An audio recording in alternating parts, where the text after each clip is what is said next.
What's up, guys? Welcome to Daily Dose of Reddit. This is your host, Zach, and today's subreddit is r/IDoWorkHereLady. Alright, this story's called Ghetto Robin Hood Tries to Steal Meat, Arrested for a Whole Lot More. This is my first post, so please excuse any mistakes on spelling and grammar. I've been following this sub for a while, and after listening to r/darkfluff, this is a long one, so I apologize in advance. This happened in 2009 after I had been discharged from the Marines and was looking for work back home. I landed a job working contract plainclothes loss prevention in Washington State at various grocery stores. The one I was looking at on this particular day has the initials from Queen's furry coat. It should be pretty obvious. As plainclothes loss prevention, we always work in pairs because some of these instances can get violent. Anyway, here it goes. There's me, 6 feet, 240 pounds, heavily tattooed Pacific Islander, former Marine infantry with a short temper for bullcrap and stupidity. Partner, meth head thief. And then Leo's 1 and 2, which are law enforcement officers 1 and 2, and then EMT. I'll do the voices later. Well, we got called to work the 0600 to 1600 shift at this particular grocery store because this is the time of the week a lot of deliveries are made, so management is busy processing the incoming shipments, and also the local college down the road is about to start their 0700 classes. A lot of college kids and business people are coming in and out of the store getting their S-Bucks and breakfast for the morning Starbucks. My partner posts up by the entrance wearing a backpack to look like a college kid and a hoodie in order to hide his badge and handcuffs. I take a post inside the dairy cooler.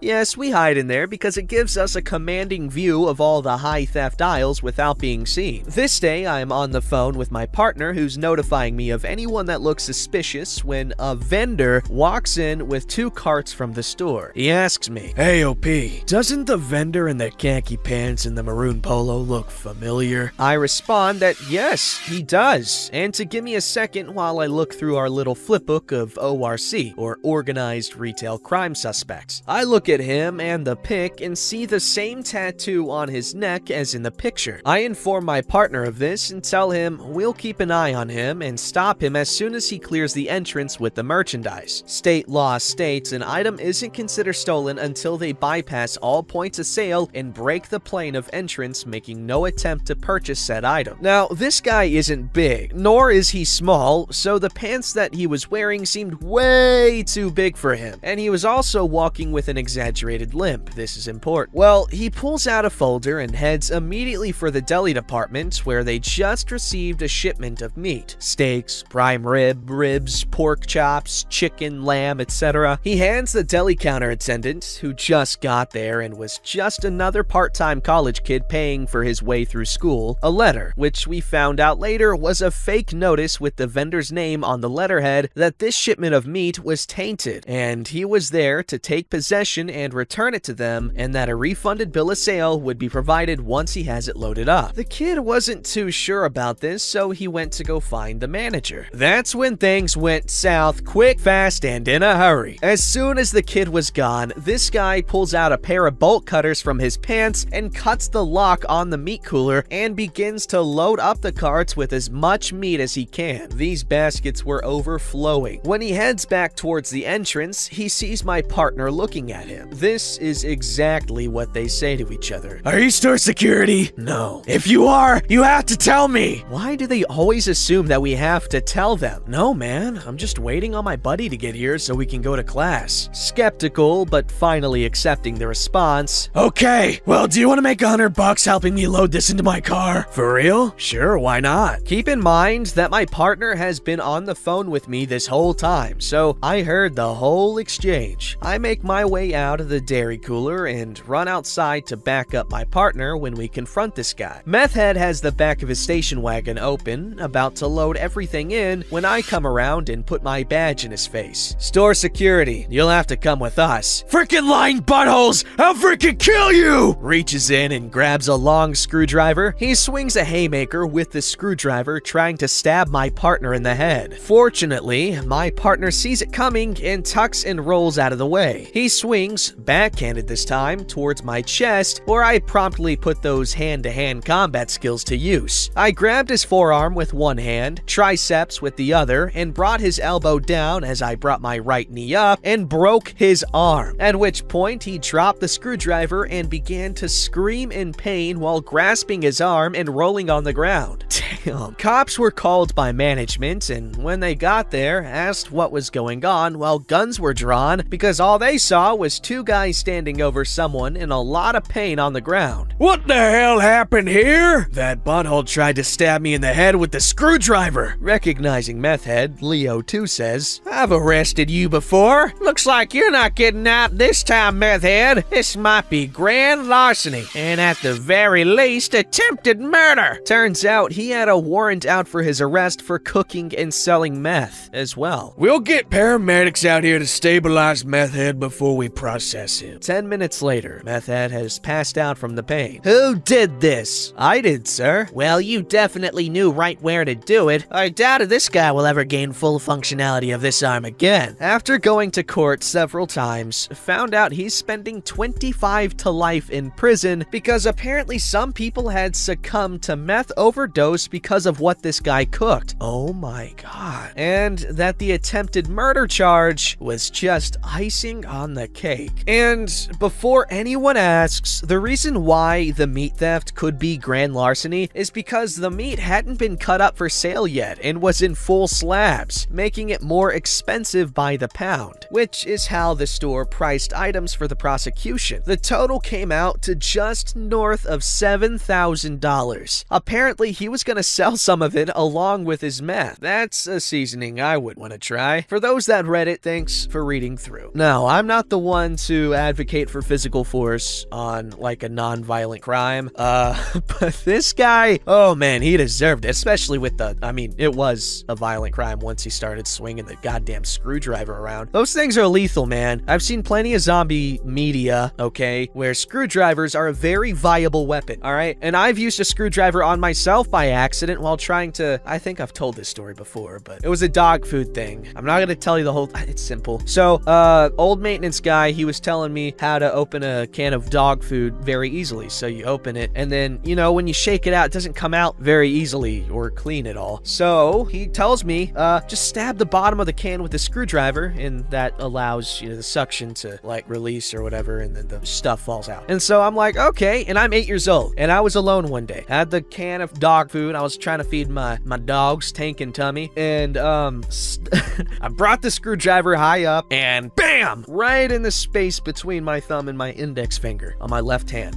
It was bad. Like, it got in there deep. I didn't bleed though, somehow, but I definitely stabbed myself. Like, I could see flesh. It was weird. Alright, this story's called I Don't Think We've Met. I'm a medical laboratory scientist. I work in the lab at a 300-bed hospital. Recently, I spent a day cross-training in our hospital's blood bank, shadowing one of the techs as they issued blood products to various hospital staff. The manager of the blood bank came to introduce herself, and while we were chatting, a middle-aged man came and began talking quietly to the manager. I'm new to the hospital and have yet to meet most of the personnel, so I didn't recognize him. Our badges display only our first names in large letters, with our job title in much smaller letters beneath, which is hard to make out from more than a foot or two away. But this man was wearing business casual instead of scrubs, which at our hospital usually means an MD or an administrator of some kind. A registered nurse came to pick up some blood, and she was wearing her mask incorrectly, with it down under her nose. Everyone was giving her the side eye, but she was coolly ignoring the looks. Finally, the man in the button-down shirt and slacks said, "Hey, Jackie!" And I assumed at first that he knew her, but she was startled. So I realized that he had read her badge. Once he had her attention, he he motioned with his hand for her to cover up her nose with her mask. She sighed and rolled her eyes and pulled her mask up over her nose, and then immediately pulled the bottom of her mask away from her chin and held it that way with one hand as she made a point of breathing heavily through her mouth. Everyone just stared at her for a beat, and then the man calmly spoke again. "Jackie, I don't think we've met. I'm Dr. Jones, the chief medical officer here at St. Mary's. Let's go have a chat with your supervisor."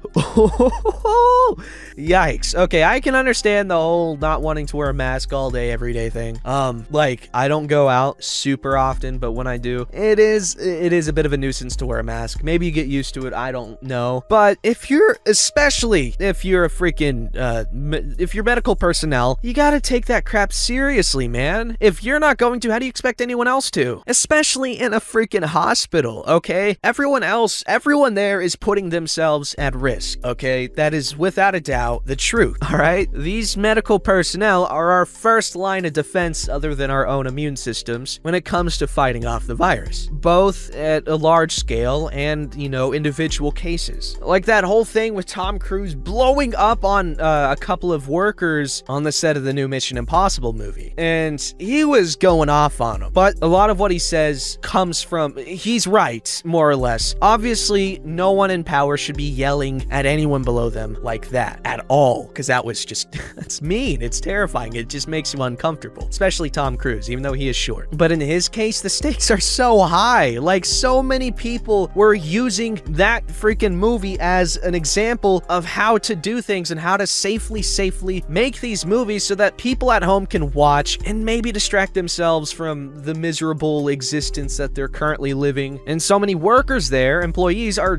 depending on these jobs to provide for them. So yes, it might not seem like a big deal, but the stakes are incredibly high. So Nurse Jackie shouldn't necessarily lose her job, but definitely should be reprimanded or at least talked to and explained how dumb she is for being dumb. Alright, this story's called Women Aren't in the Military. When I was in the Navy, just got out a few days ago, and dating someone who was also in, he would often get into conversations with random people and they would like to talk to him about it, but he would never mention that I was also in. So the people just assumed I was a dependent. It wouldn't be until I mentioned I was in too that people would have any interest in talking to me or hearing what I had to say. I'll never understand why he would never mention my service too, especially since I had been in longer and made more than him. But I guess in hindsight, he just liked the attention for himself. Edit. We're not together anymore. This was a past relationship. I can see that just being slightly irritating over time,